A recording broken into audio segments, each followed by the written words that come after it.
गणना होगी उसमें सामान्य प्रकृति के प्रश्न पूछे जाएंगे, जैसे कि एक मकान में कितने लोग निवास करते हैं, उनके पास क्या क्या सामान है। छोटे छोटे क्वेश्चन जो है मकान गणना के रूप में की जाएगी। ये बेस है जिसपे तैयारी होगी। फिर इसके बाद दूसरी जो गणना होगी वो अगले साल फरवरी माह में होगी, जो कि जनगणना होगी, व्यक्ति से व्यक्ति की गणना होगी। तो 2 चरणों में गणना होने वाली है।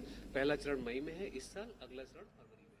जहाँ तक आपको पता होना चाहिए कि इस बार की जो जनगणना है वह डिजिटल जनगणना होने वाली है, यानी ऐप पे जनगणना होगी। मोबाइल ऐप पे जो हमारा इनोमिनेटर होगा यानी प्रगणक होगा, सामान्यतः हमारा शासकीय कर्मचारी होगा, अपने मोबाइल पे ऐप को डाउनलोड करेगा और मौके पर ही उसी ऐप पर वो जानकारी को भरेगा।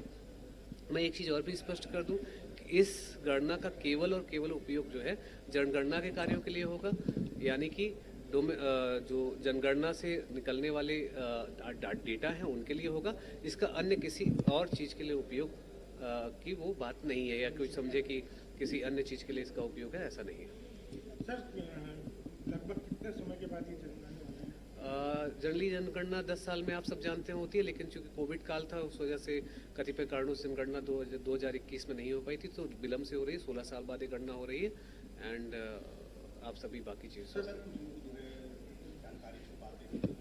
नहीं, जानकारी छिपाने जैसा कोई अर्थ नहीं है, क्योंकि आपकी कोई जानकारी व्यक्तिगत रूप से किसी को शेयर नहीं की जाएगी।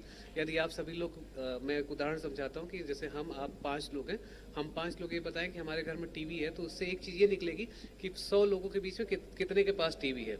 आपके पास टीवी है या नहीं है इसका किसी से कोई लेना देना नहीं है। यानी जो आप जानकारी देंगे, एक जानकारी देंगे छोटी मोटी जो आपसे पूछी जाएगी, उसका इंडिविजुअल उपयोग किसी को न तो दिया जाएगा न करना है। वह जानकारी जो है इस सम्मिलित रूप में की जाएगी। कई लोगों में डर रहता है कि अगर हमारी जो जानकारी आएगी तो फिर बाद में नहीं, ऐसा कोई नहीं है। इस प्रकार से कोई, मैं पहले भी बता रहा हूँ, कोई उपयोग नहीं किया जाएगा।